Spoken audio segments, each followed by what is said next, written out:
Uki-goshi, technique de hanche.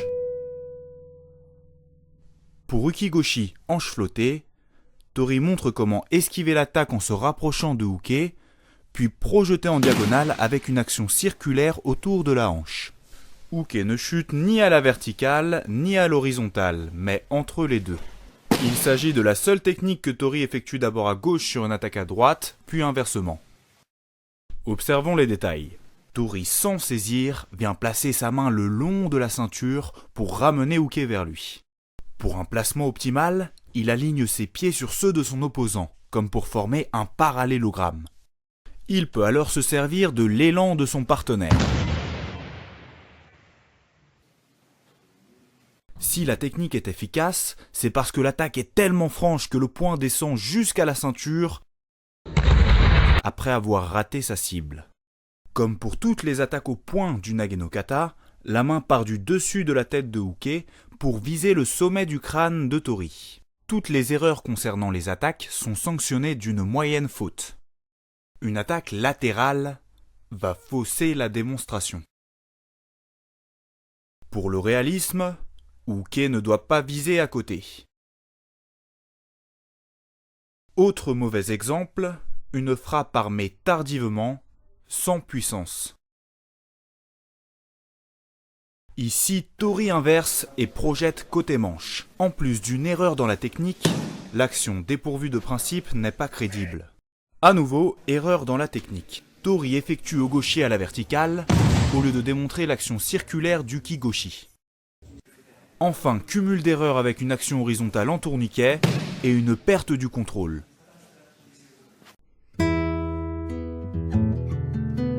Arai-goshi, technique de hanche. Pour Arai-goshi, hanche fauchée, Tori place sa main ouverte et vers le haut sur l'omoplate de Uke pour le déséquilibrer sur son avant droit.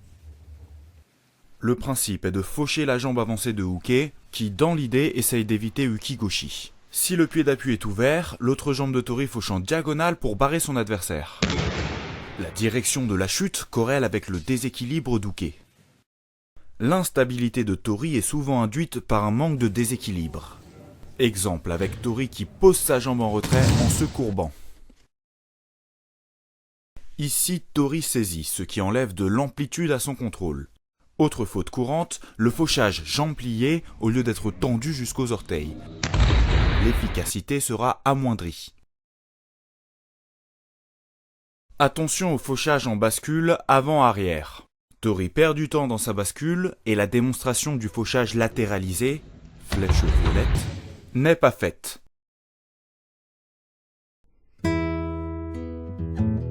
Tsuri-komi-goshi, technique de hanche. Le principe, c'est l'utilisation de la hanche pour effectuer une bascule en passant sous le centre de gravité de Uke. Demi-tour vif et bras tendus, Tori projette dans l'axe. La main s'installe dès le début au col pour permettre de tirer en pêchant vers le haut. C'est le déséquilibre. Ce bras tendu de Tori est dû à la réaction de Uke qui défend en se redressant. Décomposons l'action en 4 temps. 1, 2, Teisabaki de Tori, 3, 4, Uke gagne son corps, mais se fait piéger par la bascule. Les formes dérivées que l'on va voir n'illustrent pas le bon principe. Coude plié, pas de Teisabaki ni de réaction. Plusieurs éléments de la technique ne sont pas respectés. Même chose, autre plan, le coude vient dans le creux de l'aisselle au lieu de pêcher vers le haut. Idem, pas de réaction ni de Teisabaki. Tori fait Morote Seoi Nage au lieu de Tsuri-komi-goshi. Quand bien même le Morote serait correct, il reste hors sujet. Si Uke n'oppose aucune défense, il empêche Tori d'effectuer la bonne démonstration. La bascule ne peut être exécutée, c'est un enroulement.